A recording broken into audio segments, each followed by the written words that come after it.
반갑습니다. 오늘 오신 분들 굉장히 집중력들이 다 좋으신 것 같아요. 오늘 다 졸지도 않으시고 꾸준히 자리에 앉아서 이렇게 경청하고 계신데 저희 이번 실습 세션에도 많이 관심이 있으실지는 모르겠지만 기존에 강의하신 분들에 비해서 약간 좀 실용적인 내용이 주가 될 것 같아요. 기술을 소개한다는 측면보다는 실제로 웹 기술을 이용해서 실제로 서비스를 할 때 어떤 고충들이 있었는지, 그리고 적용할 때 어떤 특별한 사례들이 있는지 팁을 좀 제공해 드리고자 합니다. 일단 제가 이 자리에 서게 된 거는 저희 SK 플래닛에서 웹게임을 개발을 했는데요. 그 개발한 내용을 가지고 이런 사내 기술 블로그에 게재를 하게 됐는데, 이걸 보고 이제 윤석찬님께서 선택이 와서 이 내용에 대해서 한번 발표를 해달라, 많은 분들이 관심을 가지셨다고 말씀을 하셔서 준비를 하게 됐습니다. 혹시 이 글을 보신 분이 있으신지는 모르겠는데 안의 내용과 크게 상이하지는 않고요. 나중에 혹시 필요하시다고 하면 미리 글을 참고를 하셔도 좋을 것 같습니다. HTML5 게임이 가지는 의미에 대해서 좀 생각을 해봐야 될 것 같아요. 이제 게임이라는 게 사실은 플랫폼 확보 전쟁이 제일 중요하다고 할 수가 있어요. 어떤 게임 콘솔이든 간에 콘솔을 먼저 팔아야 그 게임을 어떻게든 쇼핑을 할 수가 있게 되잖아요. 근데 지금 이제 웹이 확산되는 이 시점에는 웹브라우저가 깔려있지 않은 단말이 거의 없죠, 세상에. 다들 두고 계시는 스마트폰에도 다 브라우저가 깔려있고, 그 위에서 게임이 돌아갈 수 있다고 하면 자연스럽게 게임을 즐길 수 있는 유저들이 끊임없이 증가할 수 있는 토대가 되는 거죠. 그래서 이제 이 브라우저라는 타겟을 게임 개발 쪽에서 눈여겨보고 있는 거고요. 원소스로 멀티 유저 할 수 있다는 것 자체가 굉장히 메리트이기도 하고, 다양한 스크린만 달리면 어디든지 돌릴 수 있는 그런 환경이 된다는 게 가장 중요하죠. 그래서 코드 하나로 여러 군데에 쇼핑할 수 있다는 게 개발 생산성을 향상시킬 수 있는 일이라고 보고 있습니다. HTML5 게임에서 사용하는 피처들은 다들 잘 아시겠지만 이런 것들이 있습니다. 그래픽스 관련된 캔버스라든지, 그러니까 데모로 보여준 웹GL이라든지 SVG 같은 경우도 사용이 되고요. 그리고 오디오랑 비디오 태그, 또 오디오 재생량, 오디오 컨텍스트 API도 사용을 합니다. 그리고 기타 풀스크린 API, 아까 데모에서도 나왔었죠. 그래서 포인터락 API라고 해서 그 마우스 포인터로 화면에서 이제 고정시키고 보이지 않게 하는 FPS 게임들을 만들 때 쓰는 API들도 제공이 되고 있어요. 근데 이게 실제로 지금 HTML5 게임을 시중에 내놓고 서비스하는 건 거의 못 보셨을 거예요. 왜냐하면 아직은 좀 커버리지할 단말들이 너무 많기도 하고 성능도 잘 안 따라주기도 하고, 이게 정말 될까? 그냥 HTML5가 이런 것도 된다 저런 것도 된다 하면서 가시형으로 만든 게 아닐까? 라는 좀 의문점이 있습니다. 그래서 기대는 이렇게 했지만 현실은 이렇죠. 꼭 밝은 미래가 있는 거는 아니었어요. 저희도 실제로 개발해보면서 굉장히 어려움을 많이 분차를 했는데요. 역시 한계가 있습니다. 애초에 브라우저가 게임 플랫폼이 아니죠. 그래서 헤비한 게임들을 돌리는데 적합하다고 보기는 좀 어렵습니다. 일단 입력 장치도 좀 다르고요. 데스크탑 같은 경우는 키보드랑 마우스, 터치패드 같은 게 달려있을 테고, 그리고 어떤 모바일 디바이스에서는 터치 스크린을 가지고 컨트롤을 해야 되죠. 그리고 브라우저 상에서 돌아가기 때문에 뭔가 복잡한 연산이라든지 메모리 관리를 직접적으로 컨트롤 한다든지 하는 게 좀 불가능합니다. 그래서 처리하기가 좀 까다롭고요. 그리고 마지막 적어놓은 게 좀 약간 가장 걸림돌인데요. 하드웨어 사양이 그 단말마다 다 다른데 그 다양한 단말에 모두 다 적합한 제대로 돌릴 수 있는 게임을 만들 수 있겠느냐라는 거죠. 사실 제대로 된 게임을 만들자고 하면 이제 사양이 낮은 단말에서는 안 돌아갈 테고, 이게 사용자들이 이게 용인을 할 수 있는 수준이냐라는 건 좀 의문이 듭니다. 그래도 저희는 현재까지 해보려고 했습니다. 그 이유는 제가 그 웹 기술 개발 팀에서 일을 하고 있고요. 저희는 웹 프론트엔드 개발자인데 프론트엔드 기술만 가지고 게임이 어느 정도까지 가능한가, 어느 정도까지 서비스할 수 있는가를 한번 시도해보고 싶었습니다. 뭐 게임이 꼭 화려하고 대단해야지만 인기를 끄는 건 아니라는 사례를 저는 애니팡에서 느꼈었어요. 저는 처음에 원래 비주얼 드라마 게임을 굉장히 즐겨서 했었는데 그 게임에 비해서 애니팡이라는 게임은 워낙 이 터치 반응도 좀 느린 것 같고 버그도 좀 많이 보이는 것 같고 약간 어설프다는 생각을 조금 했었습니다. 뭐 여기 관련자분인지는 모르겠지만 어찌됐든 게임성 하나만으로, 중독성 하나만으로 거의 국내 탑 게임이 됐죠. 성장도 되고 비싼 값에 중국에 투자도 받기도 하고 또 뭐 다른 사례로 플랫포드 같은 걸 줄 수가 있겠는데 뭐 엄청 단순하죠. 이게 뭐 사실 게임이냐라고 할 정도의 느낌을 주는 게임이에요. 그냥 손가락 하나만 까딱까딱해서 하면 되고 뭐 나오는 캐릭터도 단순히 하나고 배경 하나, 뭐 피하기만 하면 돼요. 근데 이게 뭐 하루에 광고료로 뭐 수백만 원씩을 번다고 하더라고요. 이런 걸 봤을 때 꼭 게임이 복잡해야 될 필요는 없고 3D에 화려한 효과를 줘야 될 필요는 없다. 그래서 이제 좀 다양한 스크린에 간단하지만 재미있는 게임을 분명히 서비스할 수 있을 것 같다라는 확신을 가지고 시작을 하게 됐습니다. 그래서 이제 웹에 적합한 게임이 어떤 게 되겠느냐.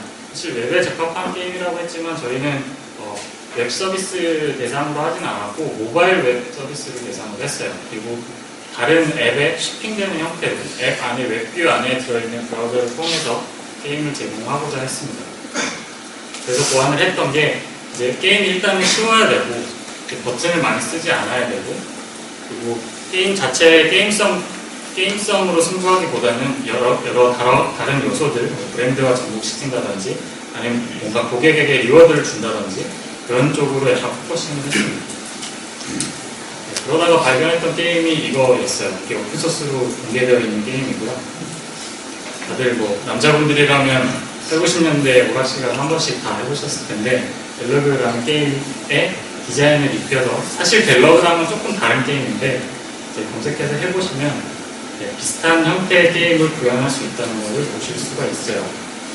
많이 복잡하지 않아요. 그냥 뭐 엔터티 몇 개 안 되고요. 실제 코드도 까보면 자바스크립트 파일까지 2개 들어있고요. 이미지 한 장 들어있습니다. 그래서 보면 20KB 정도 되는 자바스크립트 가지고 이미지 한 장 불러서 게임을 구현하는 거예요. 되게 간단하죠. 이거밖에 안 되는데 무슨 게임 엔진이 필요하느냐. 앞에 저 12KB밖에 안 되는 저 450줄짜리 게임 엔진만 있으면 저 슈팅 게임을 만들 수 있대요. 근데 이 게임 엔진이 왜 필요할까? 그래서 검색을 좀 해봤어요. 게임 엔진들이 어떤 기능들을 제공해야 되고, 어떤 오픈소스 게임 엔진들이 있는가. 그래서 이제 크게 HTML5 게임 엔진들은 총 5가지 정도의 기능들을 반드시 제공을 해야 됩니다. 우선은 화면에 어떻게 요소들을 보여줘야 될지 그래픽을 제어를 해야 되고요. 그리고 화면에 나오는 요소들이 가만히 있으면 안 되잖아요. 뭔가 화면이 움직이기도 하고 애니메이션처럼 전환효과도 있어야 되고 뭐 튄다든지 점프를 한다든지 이런 애니메이션 처리를 해야 됩니다. 그리고 아까 뭐 자바스크립트라든지 이미지라든지 보여드렸는데 리소스들을 미리 사전에 로딩을 해야 돼요. 그렇지 않으면 게임 중에 뭐 로딩하는 게 캐릭터가 그려지면은 게임을 할 수가 없죠. 그래서 미리 사전에 로딩을 할 수 있는 로딩이 필요하고요. 그리고 사운드를 재생할 수 있는 어떤 코드들이 필요하겠죠. 그리고 게임이 사용자 입력이 없는 게임은 세상에 없어요. 이거 없는 거는 그냥 애니메이션이나 영상이라고 봐야 되는 거고요. 위에까지는 영상을 재생하는 느낌이라고 한다면 아래쪽은 이제 사용자의 입력을 받아서 사용자의 인터랙션을 통해서 화면에 객체들의 움직임을 실시간으로 반영해 주는 게 필요합니다. HTML5 게임 엔진은 이 HTML5 게임 엔진스.com이라는 데 가보시면 쭉 잘 목록이 되어 있어요. 여기서 몇 가지를 살펴서 봤는데 보면 이게 진짜 그런지는 모르겠는데 컨스트럭트2라는 좀 듣도 보도 못한 놈이 1등이고요. 코스트가 발생을 해요. 베리즈라고 되어 있는데 어떤 스튜디오 게임 작성하기 위한 그래픽 스튜디오를 쓰는데 돈을 내야 된다든지 약간 과금이 필요한 방식이고 이젤JS 같은 경우는 아도비에서 후원하는 오픈소스이지만 약간 캔버스 그래픽스에만 특화된 엔진이라고 보실 수가 있고요. 여타 다른 엔진들이 있지만 딱 봐도 눈에 보이는 건 코코스투디라는 글자가 보이실 거예요. 혹시 게임 개발하시는 분인지 모르겠지만 코코스투디가 굉장히 유명한 그 오픈소스 2D 게임 엔진입니다. 그래서 이걸 좀 살펴봤었고요. 코코스투디는 원래 코코스투디 4 아이폰이라고 해서 그 오브젝티브-C 기반으로 된 게임 개발 엔진이에요. 그래서 이걸로 개발을 하게 되면 iOS에 올라간 게임을 개발할 수가 있고요. 현재는 뭐 안드로이드도 이걸로 만들 수 있다고 하는데 저도 사실 세부적인 내용은 잘 모르겠고, 이 코코스투디 4 아이폰에서 파생된 그 코코스투디 X라는 게 있습니다. 아까 원고에도 잠깐 보셨지만 코코스투디 X라는 엔진은 그 오브젝티브-C를 사용하지 않고 C++이나 뭐 자바스크립트나 다른 언어를 통해서도 그 개발을 하고 멀티 플랫폼으로 배포가 가능한 그 게임 엔진이라고 할 수 있습니다. 그 코코스투디 사이트 가보시면 그 코코스투디로 개발된 게임들이 등록이 돼 있어요. 여기 보면 뭐 이상한 것들 많은데 전체 게임 개수가 어마어마합니다. 4,900개나 된대요. 그 중에서 몇 개나 플레이를 해봤을지는 모르겠지만 이만큼 어느 정도 검증되어 있는 엔진이라고 볼 수가 있고요. 코코스투디 X로 만들어진 대표적인 게임 중에 쿠키런이라는 게임이 있습니다. 많이들 해보셨을 것 같아요. 이거는 이제 코코스투디 X로 만들어진 거고, 코코스투디의 HTML5 버전이 있는데 이 버전으로 만들어진 게임은 불과 59개밖에 안 됐습니다. 5개 하는 거고요. 좀 암담하죠. HTML5로 게임을 만들어본 선례가 이거밖에 없는데 이게 과연 가능할 건가. 이게 많이 없다는 얘기는 잘 안 된다는 반증이잖아요. 그래서 일단 살펴보긴 했는데 코코스투디 HTML5는 또 불과 몇 주 전에 코코스투디 JS라는 이름이 바뀌었어요. 그래서 코코스투디 HTML5와 코코스투디 X의 자바스크립트 바인딩을 하나로 묶어서 코코스투디 JS라고 바뀌었다고 하고요. 정확한 컨셉은 아직 잘 모르겠는데 자바스크립트나 HTML5로 만든 거를 그 자바스크립트 바인딩을 통해서 코코스투디 X로 변환하시는 기능까지 포함되는 게 아닌가라고 생각을 하고 있습니다. 그래서 이거를 이제 도입하려고 봤더니 사이즈가 문제입니다. 1.2메가입니다. 미니파이드 된 버전의 엔진 하나가 1.2메가여서 모바일에 뭐 실기에는 거의 너무 오버헤드가 크죠. 파일 하나 내려가는데 1.2메가 동안 기다려야 되고 거기에 이제 게임 리소스 또 몇 메가 될 텐데 너무 크다 싶어서 패키지 하지 않는 이상은 적용하기 좀 어려울 것 같고, 아까처럼 그 갤러그 게임 같은 경우에 뭐 몇 개 12kB밖에 안 되는데 너무 크잖아요. 100배, 1000배. 그래서 이거는 부적합하다. 결국에 우리가 필요한 것만 좀 만들어서 사용해 보자고 해서 필요한 기능만 만들어 써보기로 했습니다. 뭐 아까 보여드렸던 장표인데요. 그래픽스 제어, 애니메이션 재생, 비스스 로더, BGM 효과음 재생, 이런 것들은 나열된 HTML 기술들로 다 할 수가 있어요. 그래픽스 제어는 캔버스 2D 그래픽으로 그런 비트맵 그래픽을 계속 쏴주는 고속으로 계속 그려낼 수 있는 인터페이스가 있죠. 캔버스를 이용해서 그릴 수가 있고요. 애니메이션 재생은 이미지를 뭐 스프라이트 맵으로 만들어서 여러 개의 이미지를 하나의 이미지로 넣어놓고 좌표를 조정해가면서 캔버스에 그려내는 방식으로 그릴 수가 있고요. 그리고 리소스 로더는 뭐 이미지나 오디오나 그 배경음악이나 이런 것들에 따라서 조금 다르게 사용을 해야 되는데 이미지 태그를 이용하거나 오디오 태그 아니면 XML 레지스티브 테스트 객체를 통해서 사운드 파일을 미리 로딩을 할 수가 있어요. 그리고 효과음 재생은 잠깐 언급드렸지만 오디오 태그나 오디오 컨텍스트를 통해서 재생을 할 수가 있고요. 그 사용자 입력 제어는 모바일 디바이스용 게임 엔진을 처음에 고려하기 때문에 터치 이벤트를 받아서 어떤 좌표에 어떤 엔티티가 어떤 그 객체가 있는지 잡아서 뭐 이동시키거나 이런 것들을 할 수 있도록 구현을 했습니다. 캔버스 제어는 뭐 어떻게 보면 단순한데 어떻게 보면 되게 풀기가 힘든 문제였어요. 일단 캔버스가 레스터 방식의 이미지 비트맵을 그냥 즉시 찍어내고 마는 그냥 말 그대로의 캔버스예요. 빈 캔버스. 그래서 여기에 그려진 객체를 옆으로 움직이는 게 사실상 불가능해요. 움직이는 게 아니고 그리고 지우고 그 다음 움직인 좌표를 새로 그리는 거예요. 그래서 이 이 좌표계를 움직이기 위해서는 화면에 그려진 객체를 잡아서 움직일 수 있는 그런 돔 같은 방식이 아니라 안에 들어있는 객체의 그 프로퍼티들을 메모리에 다 들고 있고 그걸 화면에 매번 새로 갱신해서 그려줘야 되는 로직이에요. 그래서 이 객체들을 어떻게 잘 관리를 하고 어떻게 그 순서에 맞게 표시를 하고 뭐 Z 인덱스나 뭐 앞뒤 관계 어떤 레이어에 포함시킬 거냐 뭐 이런 것들을 조절하는 게 그 캔버스 제어의 핵심이라고 할 수가 있습니다.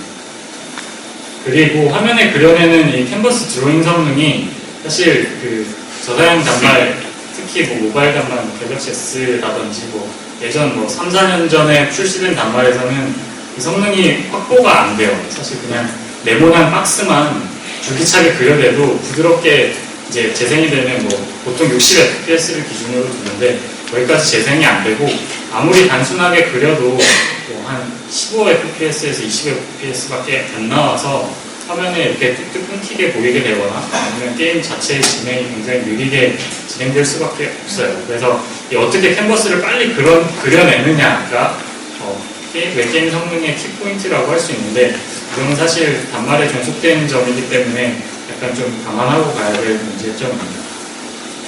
그리고 리퀘스트 애니메이션 프레임을 이용해서 이제 반복해서 계속 그려내게 되는데 그 부분은 뭐 다른 컨퍼런스에서도 많이 소개가 돼서 일단은 넘어가도록 하겠습니다. 간단하게 코드로 말씀드리자면 이 화면을 그려내는 렌더러 모듈은 그냥 단순하게 무한 반복 돌리는 겁니다. 무한 반복으로 리퀘스트 애니메이션 프레임을 요청을 하고요. 그 매 프레임마다 현재 시간에 그 표시해야 될 엔터티 객체들의 위치나 속성값들을 계산을 하고 캔버스를 한번 지운 다음에 그냥 새로 그리는 겁니다. 저도 잠깐 반복드렸듯이 뭐 예를 들어서 어떤 봉이 화면 안에서 뭐 0,0에서 100,100까지 이동을 하는 1초 동안 이동을 하는 애니메이션을 그리고 싶다고 하면 이 리퀘스트 애니메이션 프레임이 단말 성능에 의해서 어떤 특정 프레임 간격으로 불려지게 되고 그때마다 그 계산된 좌표를 이제 드로우 캔버스를 통해서 그려내는 이런 로직이 되겠습니다. 그래서 이 렌더러에서 호출되는 리퀘스트 애니메이션 프레임이 최상의 단말, 그러니까 단말 성능이 충분한 곳에서는 60fps가 유지되기 위해서 약 10에서 17ms마다 한 번씩 불려져요. 그러면 1초에 이제 60번이 불려지겠죠.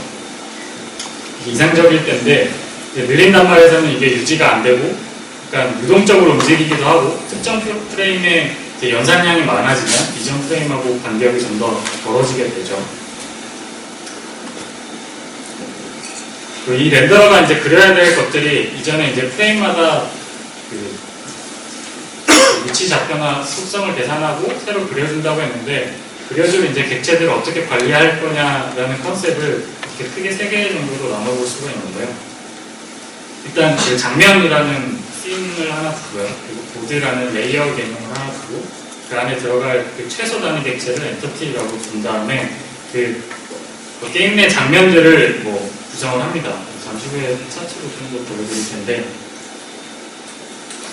이 포커스2D의 이 장면 레이어 컨셉을 따와서 좀 설명을 해드리자면 위쪽이 이제 장면들의 컨셉이라고 보시면 되고요. 뭐 인트로 씬, 메뉴 씬, 레벨 씬, 뭐 그런 씬들이 전환이 되면서 진행이 되고 각각의 씬에는 이 보드들, 그러니까 여러 개의 레이어들로 구성이 되고 각 레이어 안에는 이제 실제로 그려낼 최소 단위의 엔터티들이 배치가 되게 돼요. 저거를 이제 하나로 겹쳐서 아래쪽부터 하나씩 그려내 나가는 거죠, 렌더러가.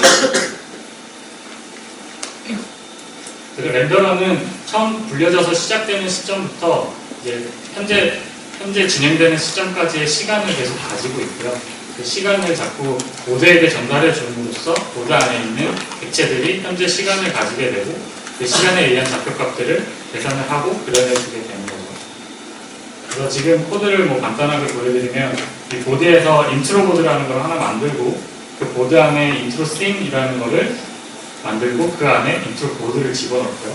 그리고 씬을 인트로 씬으로 전환을 한 다음에 스타트를 합니다. 그리고 뭐 특정 시점 이후에 여기서는 2000ms 이후에 실행을 합니다.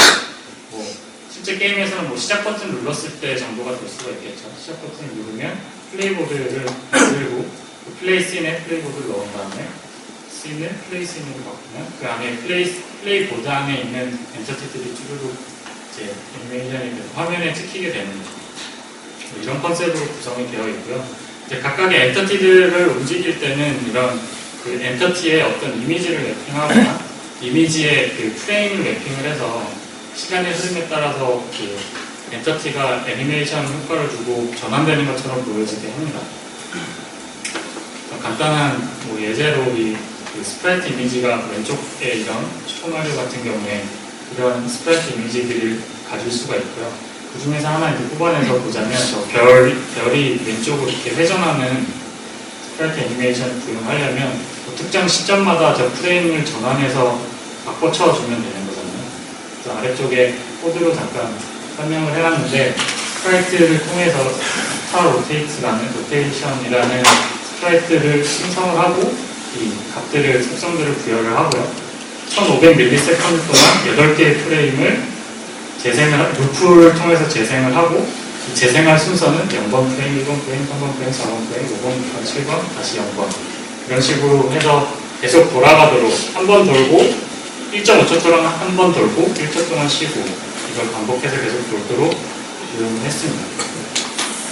여기 스타 엔터티에다가 엔터티라는 하나의 엔터티를 100x100 그러니까 24x22 크기로 만들고 100,100 위치에다 위치시킨 다음에 그 특정 보드에다가 삽입을 하고 이제 렌더러를 통해서 재생되게 되는 겁니다. 이렇게 대칭적으로 쭉 진행이 되게 되고요. 그 엔터티가 보면 게임에서 예를 들어서 아까 그 갤러그 같은 게임 같은 경우는 적기 비행기들이 막 쏟아져 내려오고 그 적기를 향해서 미사일도 막 쏘고 적기가 맞으면 사라지고 다시 생성돼서 내려오고 이런 엔터티의 생성과 소멸이 굉장히 반복해서 일어나게 됩니다. 그때 메모리 릭이 이제 발생될 수가 있고요. 그걸 최소화하기 위해서 오브젝트 풀이라는 개념을 도입을 해서 미리 사용할 만한 뭐 예를 들면 128개 정도의 엔터티 메모리 풀을 만들어두고 그 안에서 하나 끄집어내서 쓰다가 그 3조를 다시 반환하는 형태로 이게 가비지 컬렉션이 되지 않도록 그 풀로 잡아두는 역할을 하고 있습니다. 이제 제일 중요했던 거는 이제 캔버스의 크기를 어떻게 지정할 거냐가 사실 제일 어려웠어요. 그 단말별로 화면의 크기가 다 다르고 CSS 크기라는 게 있고 그리고 게임을 어떤 크기로 디자인을 할 건지를 개발자가 지정을 해야 되잖아요. 예를 들어서 내가 만들 게임은 가로 320픽셀에 세로 480픽셀짜리 게임이고 비행기를 아래쪽 400픽셀에 배치를 할 건데 이거를 다른 크기의 화면에 어떻게 표현할 거냐 이런 걸 계산하는 게 사실 제일 어려웠습니다. 그래서 이 캔버스 크기를 조절하는 방법이 크게 두 가지가 있는데요. 캔버스의 위드나 하이트 속성을 줌으로써 크기를 그냥 바꿀 수가 있고요. 하나는 그러니까 캔버스의 스타일 속성의 위드나 하이트를 바꿈으로 인해서 전체 크기를 조절하는 방법이 있습니다. 근데 첫 번째 방법을 사용하면 캔버스 크기만 줄어들게 되고 실제 우리가 디자인한 크기가 다르다고 하면 예를 들어서 아까 320 기준으로 만든 게임인데 캔버스 크기가 200이다. 그러면 우측에는 그냥 잘려서 안 보이는 거죠. 위쪽 방식을 사용하면 그렇게 되고 아래 스타일 속성으로 줄이게 되면 전체적으로 스케일돼서 캔버스 크기가 작게 그려지게 돼요. 그래서 이걸 두 개를 좀 약간 혼합해서 사용을 해야 되는데 위쪽 방식을 사용을 할 때는 캔버스만 줄이는 게 아니라 그 배율에 맞게 그 안에 배치될 엔터티들의 크기들을 다 계산해서 바꿔주셔야 됩니다. 그리고 아래쪽도 캔버스 스타일 크기가 변경돼서 캔버스 안에 있는 요소까지 다 확대나 축소가 되지만 이 터치 좌표계 같은 거는 뭐 당연히 달라지겠죠. 원래 터치했던 좌표랑 커지는 좌표랑은 달라질 테니까 그런 보정 작업이 필요하게 됩니다. 그림으로 조금 설명을 드리자면 캔버스에 우리가 게임 디자인을 320픽셀 가로 기준으로 게임 디자인을 했다. 네, 우리가 shipping하고자 하려는 단말의 크기는 320인데도 있고 360인데도 있다. 그러면 캔버스 위드를 그냥 늘렸을 경우에는 엔터티 크기도 다 바꿔줘야 되고 이때는 엔터티 크기가 1.125배 그러니까 좌표도 1.125배로 꼭 해줘야 되고 크기도 다 꼭 해줘야 됩니다. 스타일 위드를 바꿨을 때는 자연스럽게 늘어나지만 터치 이벤트 좌표는 변환을 해줘야 됩니다. 그리고 이제 비행기 게임을 만들 때는 필요했던 게 이제 충돌 감지를 어떻게 할 거냐였는데요. 이게 사실 그 슈팅 게임에서는 제일 중요한 포인트였고요. 그 아까 오픈소스에서 보여줬던 게임은 그 오른쪽 그림 중에 가운데 있는 그 파란색 박스 그 부분만 충돌 감지 영역으로 사용을 해서 사실 비어있는 부분 그 사각형의 모서리에만 닿아도 비행기가 터져버리는 그 로직이 되어 있었어요. 그래서 게임을 할 때는 약간 부자연스럽잖아요. 그래서 바운딩 박스를 여러 개를 설정을 해서 약간 좀 완화를 시켰고 사실 더 좋은 방법들이 많이 있기는 한데 성능상의 문제 때문에 사용을 하지는 못했고요. 굳이 적용하려면 저런 다각형, 그러니까 우리가 판단하고자 하는 영역을 다각형의 폴리곤으로 그려내고 폴리곤 안에 점이 있는지 아닌지 정도를 판단을 해서 하는 방법이나 아니면 이제 픽셀 단위로 정확하게 충돌됐는지 판단하는 방법도 있는데 그때는 이제 오프스크린 캔버스라고 해서 화면에 보이지 않는 캔버스를 하나 만들어 두고 거기에 두 객체를 이제 그려본 다음에 변화된 픽셀 값이 있는지를 이제 순을 그리면서 판단을 하는 겁니다. 그럼 아무래도 연산량이 좀 넘기는 하겠죠. 픽셀 단위도 다 체크를 해야 되니까. 그래서 이건 성능 문제로 사용하기는 조금 어려울 것 같고 스탑 게임에서는 사용을 할 수도 있지 않을까 생각합니다. 이제 고사양 단말이랑 저사양 단말에서 좀 이제 문제가 될 수 있는 게 저사양 단말에서는 60fps가 안 나오는데 그랬을 때 어떻게 할 것이냐 프레임 스킵을 할 건지 아니면 그냥 느리게 재생을 할 건지를 선택을 해야 됩니다. 네, 저희는 애니메이션을 느리게 하지 않고 그냥 프레임 스킵을 했는데요. 그 이유는 게임을 진행하는 전체 시간은 어떤 유저건 동일해야 된다는 약간 그런 정책을 가지고 게임을 만들었기 때문에 캐시팡을 진행할 때도 좀 1분 동안 게임을 하는데 단말이 느리다고 해서 2분 동안 게임을 하는 건 약간 형평성이 안 맞잖아요. 그래서 그린 단말에서는 사용자가 좀 불편할 수는 있지만 그냥 프레임을 스킵시켜버리고 화면에 그리는 빈도를 좀 줄이는 방법을 택했습니다. 그때의 문제점이 또 발생을 하는데요.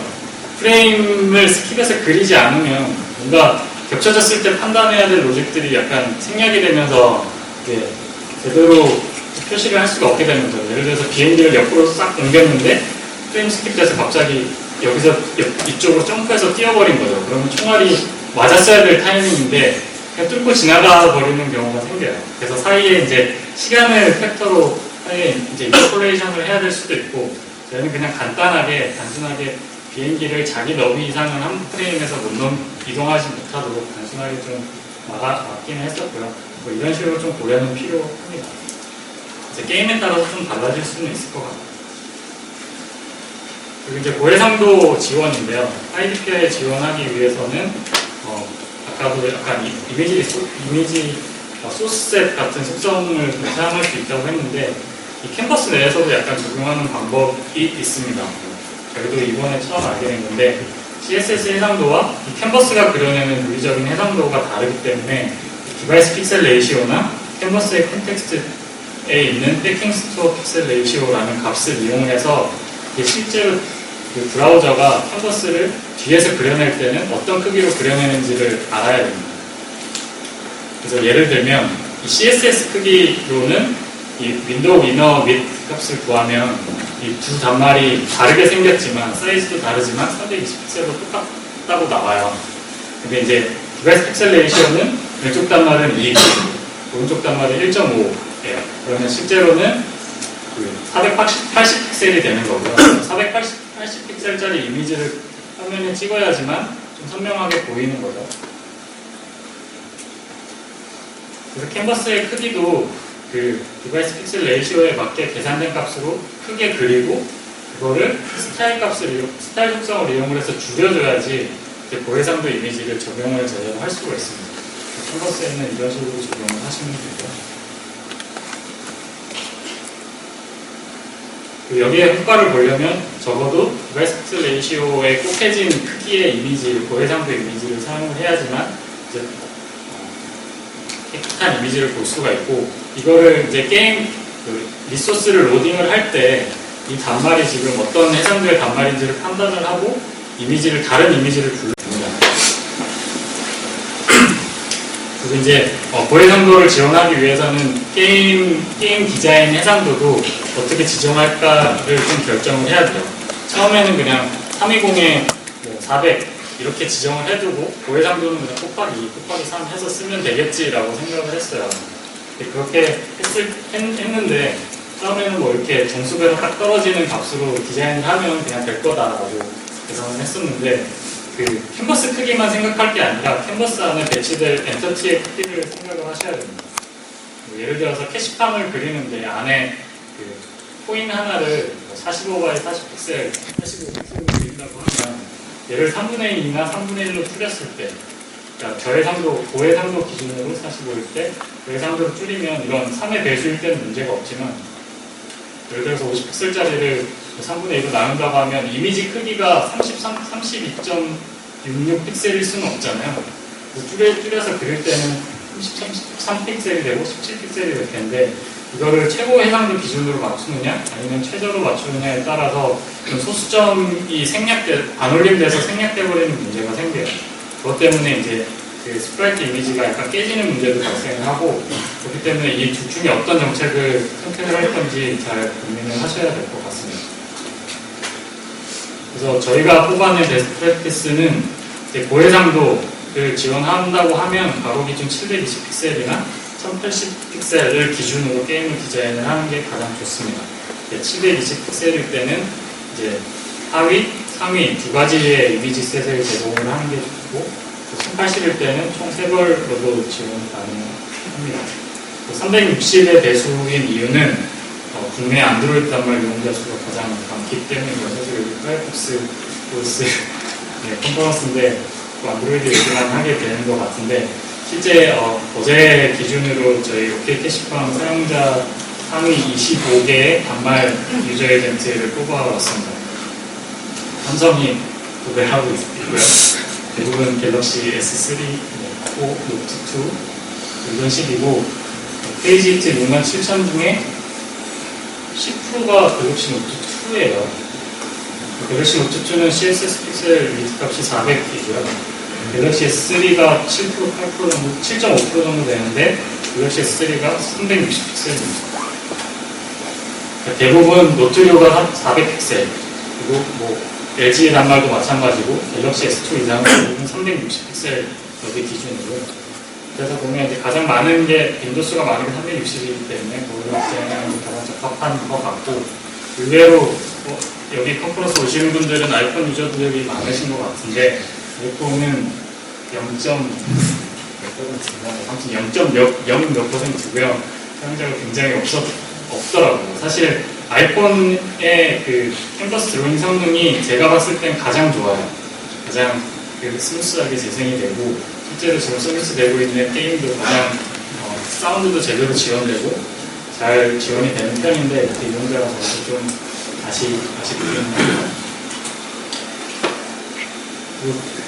지금까지는 뭐 캔버스 기능들은 어떻게 설정할지였는데 지금 뷰포트 설정도 한 가지 더 가미가 돼야 돼요. 그러니까 우리가 디자인된 해상도가 어떤 단말이건 딱 핏돼서 맞을 수는 없어요. 그러니까 한 가지 기준으로 대충 맞추고 그걸 어떻게 늘려서 화면에 적합하게 배치를 해야 되는데 주로 이제 스트레칭해서 쭉 잡아 늘려서 종횡비를 이제 벗어나게 늘리는 방법이 있고 아니면 한 가지 축을 기준으로 늘리는 방법이 있습니다. 예를 들어서 이 아이폰 기준으로 디자인을 했어요. 근데 다른 크기의 단말에 적용을 하려면 뭐 어떻게든 손실이 있겠죠. 그래서 그냥 가득 채우도록 잡아 늘리면 비율이 깨지면서 제일 오른쪽 형태처럼 될 거고요. 약간 코인이 눌리는 형태처럼 렌더링이 될 거고 아니면 상하는 최대한 다 보여주겠다고 하면 좌우의 여백이 어쩔 수 없이 생기겠죠. 좌우는 꽉 채우겠다고 하면 상하에 약간 손실이 생깁니다. 이런 것들은 절대적인 좌표값을 가지기 때문에 이 안에 배치를 절대좌표로 배치하지 않고 상대적으로 배치를 하면 어느 정도 해결이 될 것 같긴 한데 그것도 게임의 종류에 따라서 달라질 수 있을 것 같아요. 이런 게임 같은 경우는 가운데 판을 제외한 나머지 요소들은 사실 그다지 중요하지 않기 때문에 상대적으로 위아래 쪽에 맞출 수가 있는데 그렇지 않은 게임에는 좀 어렵고 그냥 이렇게 스트레치해서 쓰는 경우도 많이 있는 것 같습니다. 아까도 몇 번 언급드렸지만 이 터치 좌표 계산은 지금까지 사이즈 늘렸던 걸 팩터로 다시 역산을 해서 어떤 좌표에 터치가 됐는지를 판단을 해줘야 되고요. 이 터치된 좌표를 기준으로 그러니까 그 충돌 감지하는 알고리즘을 통해서 어떤 엔터티가 터치되어 있는지를 간단하게 판단을 하실 수가 있어요. 그 리소스 로더인데 이미지 로딩하는 거는 뭐 프론트엔드 개발하신 분들이라면 대부분 아실 거예요. 그냥 뉴 이미지 해서 src에다가 그 경로를 박으면 자동으로 로딩이 되죠. 업로드 이벤트 받아서 업로드 이벤트 떨어졌을 때 이 리소스가 완전히 로드됐다고 판단할 수가 있어요. 마찬가지로 오디오 태그도 이제 로딩을 할 수가 있는데 오디오 태그 src를 지정을 하고 온 로드 이벤트가 아니라 온 can play 혹은 온 can play to 이벤트를 사용을 하면 됩니다. 이제 두 가지의 차이점은 온 can play는 그냥 메타데이터나 시작점의 데이터가 다 완전히 받아져서 플레이 가능한 시점에서 발생을 하게 되고요. 두 번째 can play to 같은 경우는 전체를 다 플레이할 수 있는, 그러니까 건너뛰어서 뒤쪽에도 재생할 수 있는 전체 버퍼링이 된 상태라고 보시면 됩니다. 그래서 전체 로딩이 된다는 조건으로 로딩을 하려면 두 번째 유니트를 사용하는 게 좋겠죠. 오디오 컨텍스트 API라는 것도 있는데 이 API는 주로 효과음을 재생을 하는데 사용을 합니다. 이 오디오 태그는 배경음악에서 사용을 하는데 그 이유가 오디오 태그는 동시에 두 개의 음악을 재생을 할 수가 없어요. 오디오 태그가 두 개 들어있어도 하나를 재생하면 그 전에 재생되고 있던 게 무조건 스탑이 되거든요. 그래서 그 게임 내 효과음을 재생하기 위해서는 주로 오디오 컨텍스트를 사용을 해야 되고요. 이 오디오 컨텍스트에 사용할 그 사운드 리소스를 로딩을 할 때는 그런 태그를 사용하는 게 아니라 XHR 덱스를 이용해서 어레이 버퍼 타입으로 로딩을 해서 받아야 됩니다. 네, 사운드 재생을 할 때는 좀 전에 설명드렸다시피 이런 차이점이 있고요. 다만 오디오 컨텍스트의 커버리지가 별로 넓지가 않아요. iOS 6 이상만 제대로 지원을 하고요. 다른 안드로이드 단말들 국내 90% 이상이 안드로이드라고 하는데 안드로이드 단말 키캣에서도 웹뷰에서는 지원이 안 되고 있습니다. 그래서 사실 웹뷰용 게임에서는 사운드 지원하는 게 자체적으로는 아직 불가능한 상태고요. 그리고 또 하나 큰 걸림돌이 있는데 iOS에서는 오디오 재생 정책이 좀 까다롭습니다. 그러니까 예전에 한번 당해보신 적이 있는지 모르겠는데 어떤 웹페이지에 딱 들어가면 여자 귀신이 귀신을 봐서 깨 소리가 나는 비명 소리가 나는 페이지에 들어가서 막 소스라치게 놀라는 경우가 있잖아요.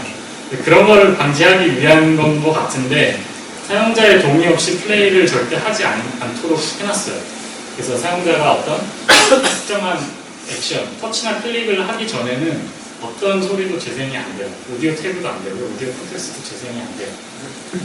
심지어 오디오 태그는 src로 URL 경로를 지정을 하고 mp3 파일을 딱 로딩하려고 시도를 해도 로딩도 안 돼요.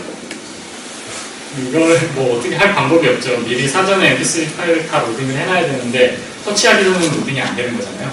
근데 터치를 하려면 뭐 일단 게임 내 요소를 일단 그려야 되는 거고 그게 좀 약간 구현이 어려워서 약간 꼼수를 부려야 됩니다. 그래서 게임 내에 이제 시작 버튼을 하나 미리 만들어서 둬야 되고요. 그 시작 버튼 눌렀을 때 어떤 사운드를 한 번이라도 재생을 하면 그 이후부터는 이제 재생이 잘 돼요. 그래서 이때 사운드가 재생할 수 있도록 락을 해제를 시켜주셔야 되고 이 iOS에서는 그 오디오 컨텍스트로 XHR 객체로 로딩하는 거는 막혀져 있지 않더라고요. 그래서 이걸 사용해서 프리로딩을 하면 프리로딩 할 수가 있습니다. 그리고 이제 지긋지긋한 디폴트 브라우저 문제인데요. 일반 뭐 안드로이드 단말 중에 갤럭시류라든지 아니면 옵티머스, LG 단말들에 보면 아이폰에도 똑같이 적용이 되어 있는데 어떤 그 제스처에 의한 내비게이션 동작 같은 것들을 기본적으로 구현을 하고 있어요. 근데 사실 이런 것들이 게임을 개발할 때는 상당히 충돌되는 요소들이 되거든요. 예를 들어서 iOS의 모바일 사파리에서 이제 좌우 스와이핑을 할 때 왼쪽이나 이전 페이지나 다음 페이지로 내비게이션이 있거든요. 근데 게임할 때도 이런 똑같은 제스처를 쓰는데 이게 그 OS 단에서 컨트롤하는 거기 때문에 더 우선순위가 높아서 게임이 그냥 종료되고 페이지 내비게이션이 돼버리는 경우가 빈번하게 발생을 합니다. 그리고 멀티터치 게임을 개발하려고 할 때도 멀티터치를 시도하게 되면 그냥 페이지가 확대 축소되거나 아니면 그 지금까지 열려있는 탭이 그냥 탭 목록이 쫙 이제 줌아웃되면서 보인다거나 이런 이제 디폴트 제스처 기능들 때문에 이제 배포하는 상당히 어려움이 있고요.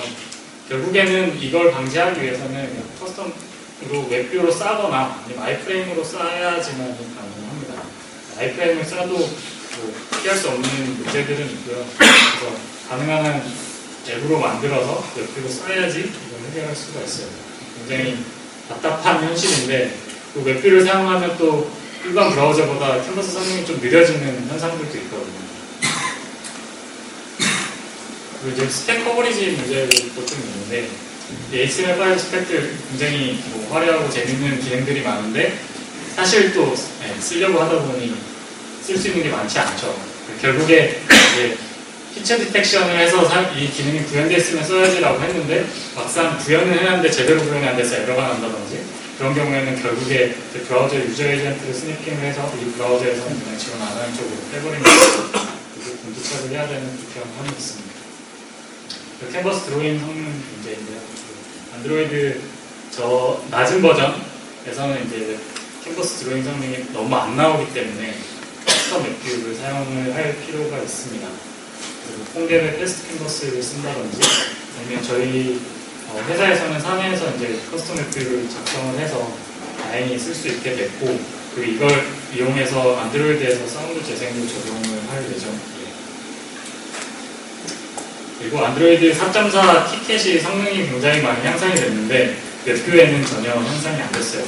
하드웨어 가서도 전혀 안 됩니다. 그래서 여기서도 좀 약간 좌절을 했는데요.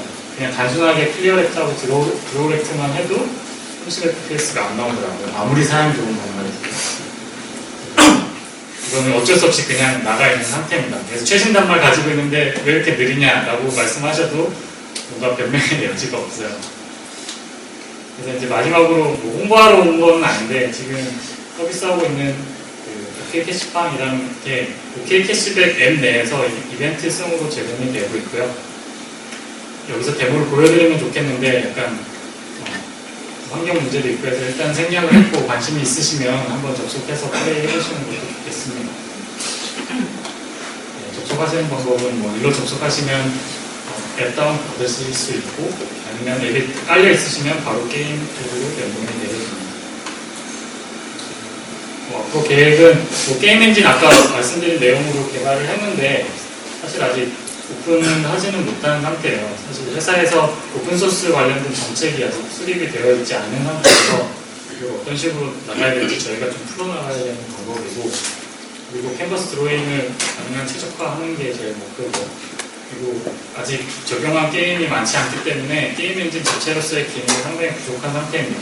그래서 여러 가지 게임들을 좀 만들어가면서 이제는 좀 더 다듬어가야 되겠습니다. 참고할 자료들을 그냥 올려놨고 이 슬라이드는 그 슬라이드 쉐어에 올려서 공유를 하도록 하겠습니다. 필요하신 분들은 참고 자료 살펴보시면 좋겠습니다. 네, 이상입니다.